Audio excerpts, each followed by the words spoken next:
They say a man can hold back an army if he's willing to die for it.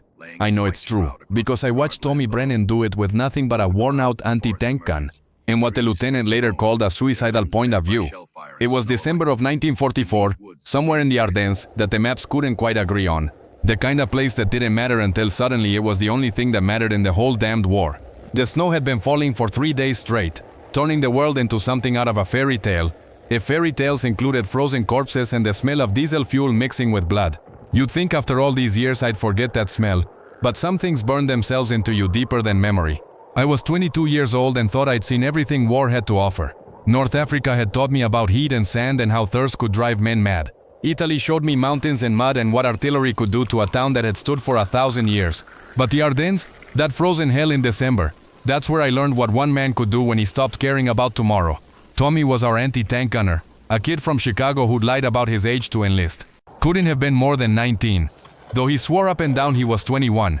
Had this way of whistling when he was nervous, always the same tune, something his mother used to sing, he said. The rest of us would give him hell about it. But truth was, that whistle became a kind of comfort. When you heard Tommy whistling, you knew things were about to get interesting. The morning it happened started like every other morning in that frozen forest. Coffee that tasted like motor oil, frozen rations that had to be chipped apart with bayonets, and the constant sound of artillery in the distance, ours or theirs, we couldn't tell anymore. The trees around us were stripped bare from weeks of shelling, standing like accusations against the white sky. Every branch that remained was heavy with snow and ice, and when the wind blew they'd creak and groan like old bones. We'd been holding this crossroads for 5 days, nothing special about it really, just a place where 2 logging roads met in the middle of nowhere. But command said it was vital, said the whole offensive depended on keeping it out of German hands. They always said that, about every muddy field and ruined village we bled for. But this time, maybe they were right. The first sign of trouble came just after dawn. Henderson, our forward observer, came sliding back down the hill, his face white as the snow around us. Panzers, he gasped, trying to catch his breath in the frozen air. Whole column of them, coming up the eastern road. Captain Morrison gathered us around, his breath forming clouds in the frigid air. He was a good officer, Morrison, the kind who'd eaten the same frozen slop we did, and slept in the same holes. His hands shook a little as he spread out the map, but whether from cold or fear, none of us would ever ask. Intelligence says it's elements of the 2nd Panzer Division, he said quietly. At least a company, maybe more. We've got, he paused, counting us with his eyes, 37 men, 2 bazookas with 5 rounds between them, and Tommy's 57. The 57 was our anti-tank gun, a British piece we'd acquired somewhere in France. It was a good gun when it worked, but it had seen better days. The traverse mechanism was held together with wire, and we only had about 20 rounds of armor-piercing left. Tommy treated that gun like it was his sweetheart, always cleaning it, adjusting it, talking to it when he thought no one was listening. We can't hold against a Panzer company, Lieutenant Beck said, what we were all thinking. He was new, arrived just a week ago, still had that academy shine on him despite the mud and cold. Morrison looked at him for a long moment. No, he agreed.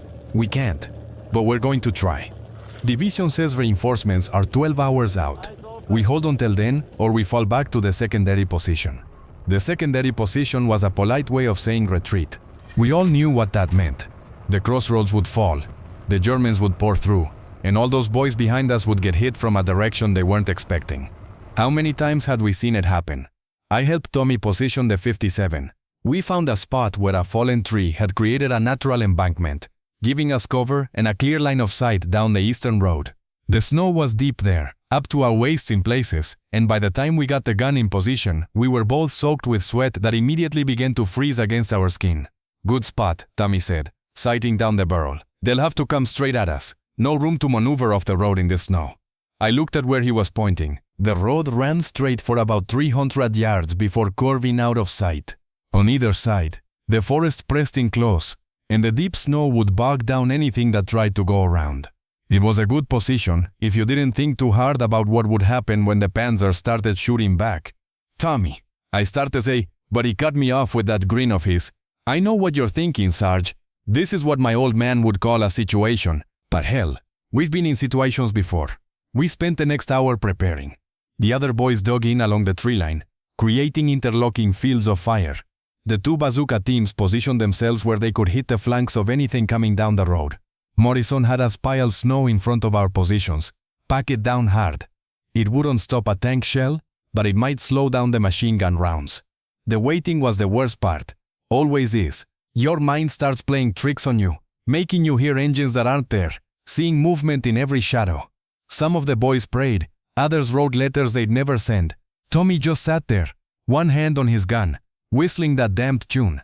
Then we heard them, really heard them, the deep rumble of diesel engines, the squeak and clatter of tank tracks on frozen ground. The sound echoed through the forest, bouncing off the trees until it seemed like they were coming from every direction at once.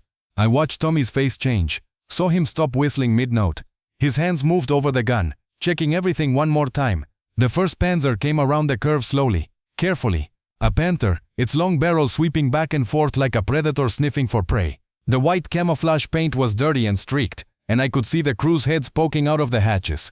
They weren't expecting trouble, not really. Why would they? We were supposed to be 20 miles west, according to their intelligence. Behind the lead tank I could see others. 2, 3, 4, I stopped counting after 6. Infantry too, riding on the tanks or trudging alongside in the snow. They looked as cold and miserable as we were, which somehow made it worse. It's easier when you can hate them, when they're just uniforms and helmets. But when you see them blowing on their hands for warmth, stomping their feet to keep the blood flowing, they look just like your boys. Morrison had given strict orders. No one fires until the 57 does. Let them get close. Let them bunch up. Make the first shot count. I could feel every man holding his breath, fingers on triggers, waiting. The lead Panther was 200 yards out when Tommy fired. The crack of the 57 split the morning air like thunder. I watched the tracer streak across the snow, saw it hit the Panther just below the turret. Sparks flew, metal screamed, and for a moment, nothing happened. Then smoke started pouring from the tank's hatches, black and oily. The crew came tumbling out, some on fire, rolling in the snow. Everything exploded into chaos. Machine guns opened up from our positions, cutting down the infantry who'd been caught in the open. The bazookas fired, one missing entirely, the other hitting a tank's track, sending it spinning sideways across the road. The Germans responded instantly, their machine guns raking our positions, tank cannons swiveling to find targets. Tommy was already reloading, his movements smooth and practiced despite the chaos around us. A burst of machine gun fire chewed up the ground inches from our position, showering us with frozen dirt and snow. He didn't even flinch. The second shot took out another Panzer, this one brewing up spectacular. Ammunition cooking off inside until the turret blew clean off, spinning through the air like a coin flipped by a giant.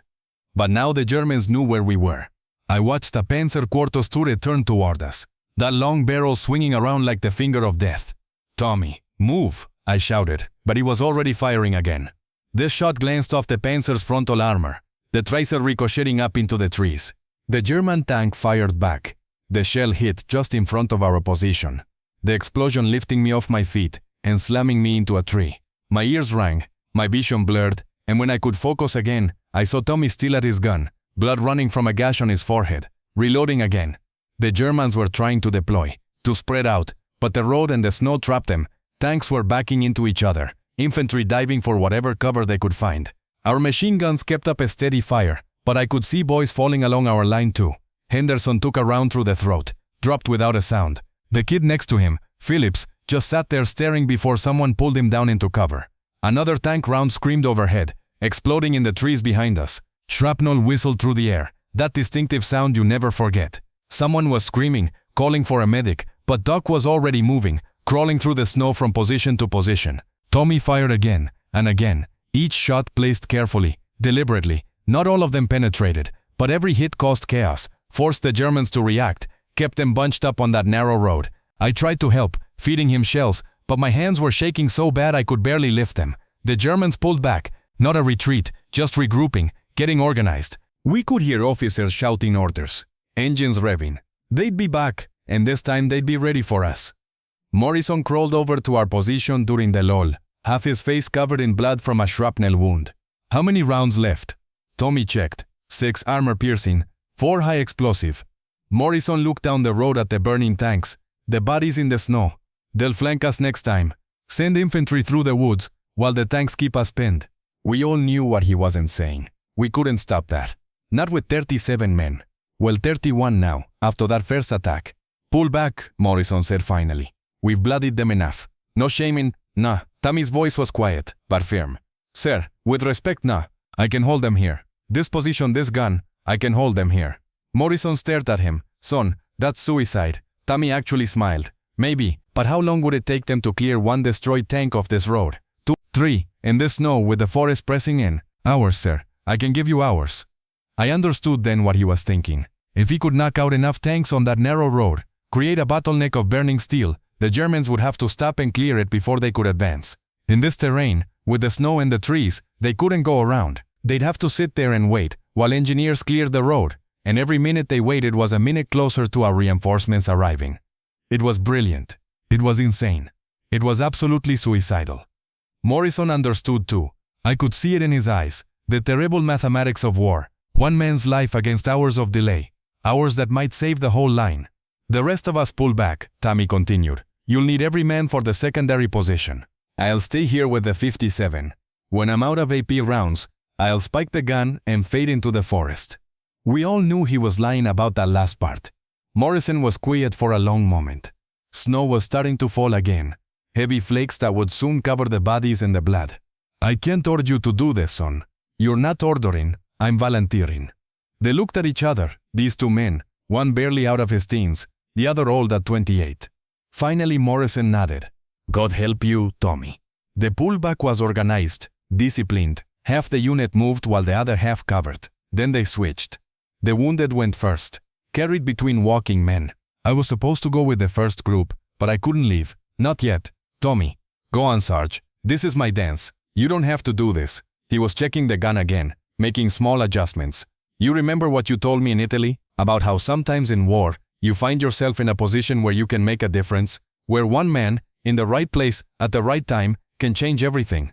I did remember. We'd been drunk on liberated wine, philosophizing about war and duty and all the things soldiers talk about when they're trying not to think about tomorrow.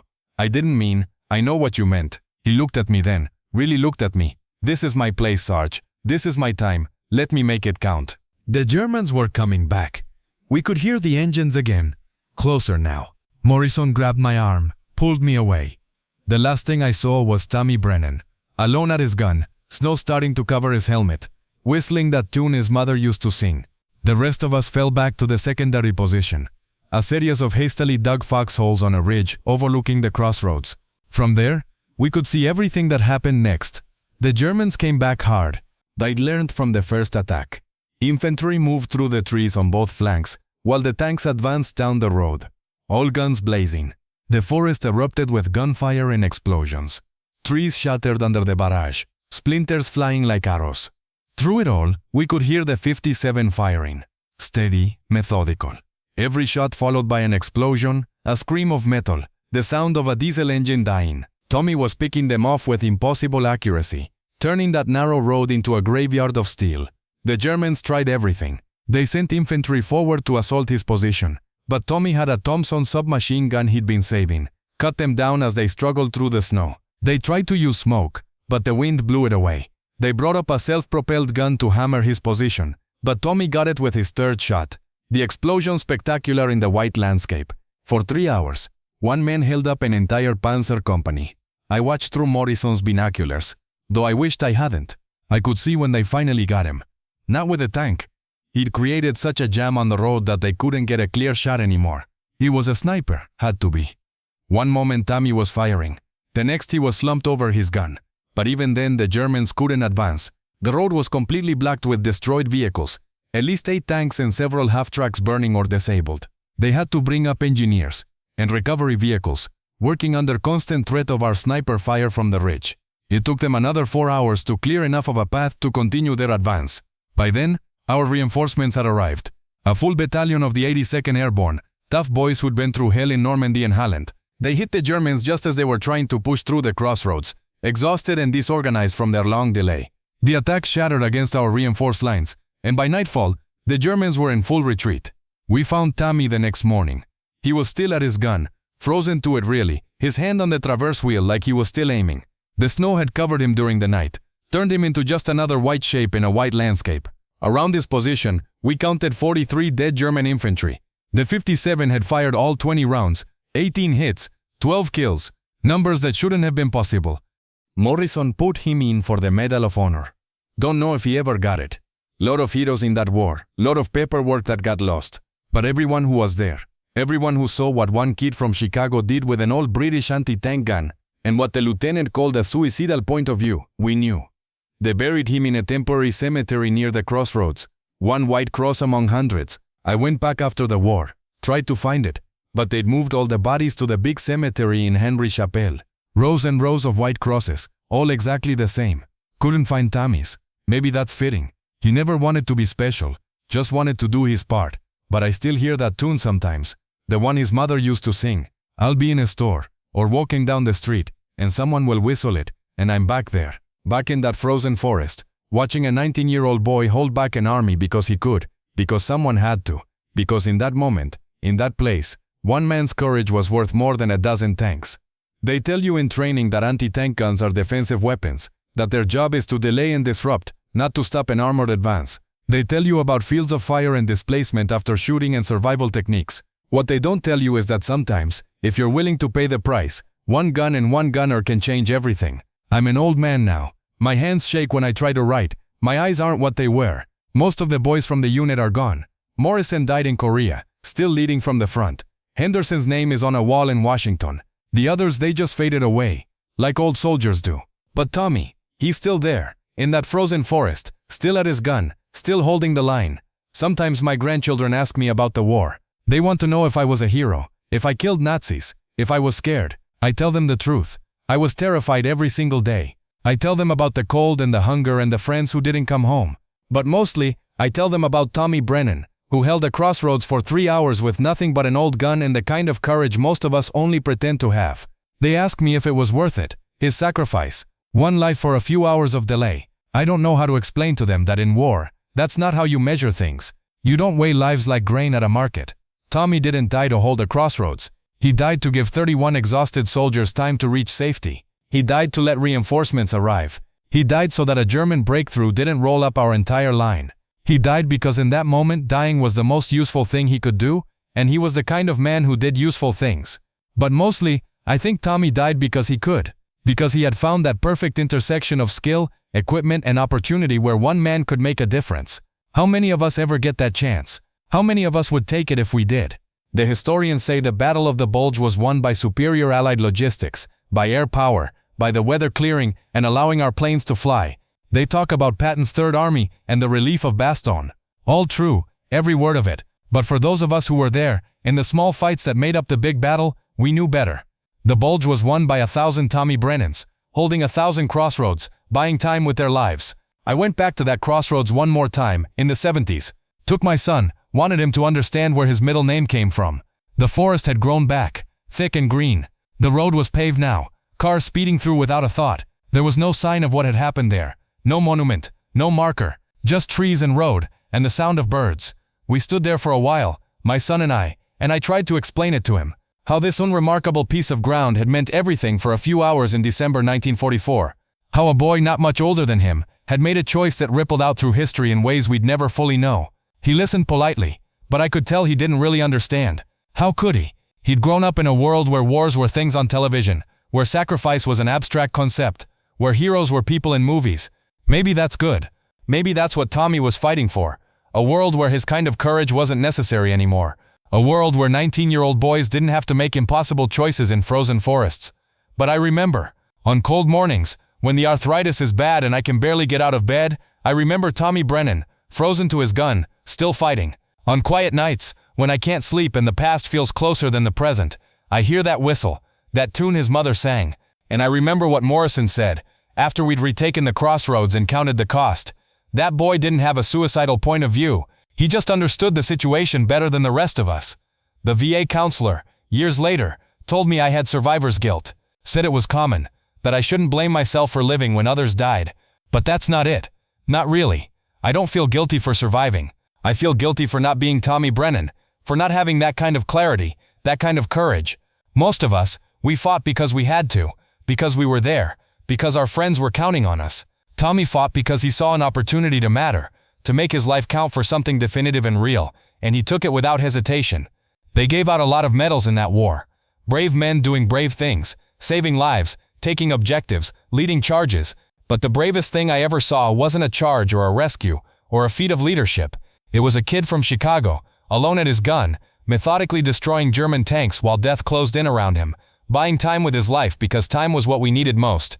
I'm 98 years old now. My hands shake so bad I can barely hold a pen. Most days I don't remember what I had for breakfast, but I remember every detail of that morning in December 1940. I remember the sound of the 57 firing, steady as a heartbeat. I remember the smell of burning diesel and cordite. I remember Tommy's face when he told Morrison he was staying, calm and certain, like he'd been waiting his whole life for that moment. The young people today, they study the war in school. They learn about D-Day, and the Holocaust, and the atomic bombs. They watch movies with Tom Hanks and think they understand what it was like, but they don't teach them about Tommy Brennan. They don't teach them about the 1,000 small battles that won the war, about the men who held crossroads and bridges and nameless hills, who traded their lives for time, for distance, for one more day. Maybe that's why I'm telling this story now, while I still can, not for glory or recognition. Tommy wouldn't have wanted that. He was the kind of guy who got embarrassed when you thanked him for anything. I'm telling it because someone should know. Someone should remember that on a frozen morning in December 1944, when the world was coming apart at the seams, one 19-year-old gunner looked at an impossible situation and said, "I can hold them here," and he did. For 3 impossible hours he did. My great-grandson asked me once what makes a hero. I told him heroes are just regular people who find themselves in irregular situations and decide to do what needs to be done, regardless of the cost. He seemed disappointed by that answer. I wanted something more dramatic, more inspiring. Para say the truth of it, heroes aren't born. They're made in moments of decision. When running would be easier than standing. When living would be easier than dying. When one man with an anti-tank gun decides that today, on this ground, the enemy stops here. The last time I visited Tommy's grave, or where I think his grave is, among all those identical white crosses, I brought a bottle of whiskey. Good stuff, not the rot gut we drank during the war. I poured him a drink, poured myself one, and sat there in the grass between the rows of crosses. I told him about my life, about my kids and grandkids, about the world we'd helped save, and how it had turned out. I told him I still heard his whistle sometimes, that song his mother used to sing. I thanked him for the 3 hours, for the time he bought us with his life. The groundskeeper came by, told me visiting hours were almost over. I stood to leave, but before I did, I whistled that tune, badly I'm sure, but I whistled it too, for Tommy. For all the boys who held their ground when holding seemed impossible. For the gunners who stayed at their guns when everyone else pulled back. I won't make it back there again. This body's about done, and that's okay. I've had 79 years that Tommy didn't get. Raised children he never would. Saw the world change in ways we couldn't have imagined in 1944. Por un chopón. Especially on cold December mornings, when the snow is falling and the world is quiet. I close my eyes and I'm back there, back at that crossroads, watching a boy from Chicago show the world what courage really looks like. One gun, one gunner, 3 hours. It shouldn't have been enough, but it was, because Tommy Brennan made it enough. He looked at a situation everyone else called impossible, and saw an opportunity. He took a position everyone else called suicidal and turned it into a fortress. He held a line everyone else had written off and made it unbreakable, at least for long enough. They say you can't stop an armored division with small arms and determination. They say anti-tank guns are obsolete, that modern warfare has moved beyond such simple equations. Maybe they're right, but I know what I saw.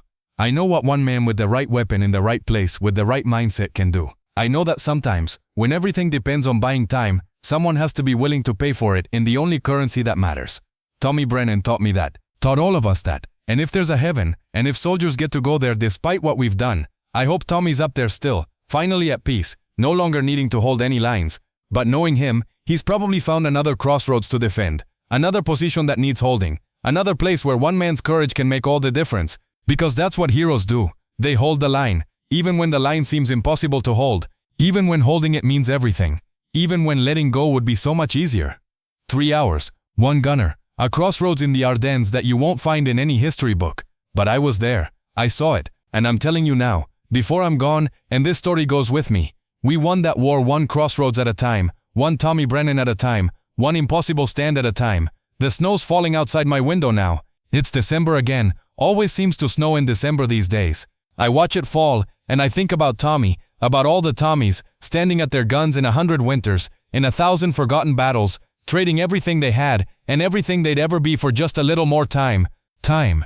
In the end, that's what Tommy gave us. 3 hours, that became 7 hours, that became a successful defense, that became one small part of winning the Battle of the Bulge. Such a small thing. Time. Unless you're the one buying it. Unless you're the one selling it. Unless you're the one whose life depends on someone else making that trade.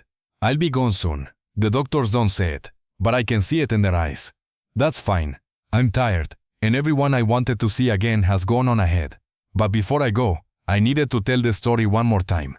Needed someone to know that when the historians write about the great movements of armies and the decisions of generals, they're missing the real story. The real story is 19-year-old boys with anti-tank guns, holding crossroads they can't possibly hold, buying time they can't afford to sell, changing history one impossible hour at a time. That's the real story of war. Not the glory or the victories or the grand strategies. Just ordinary men doing extraordinary things because someone has to. Because they're there because they can.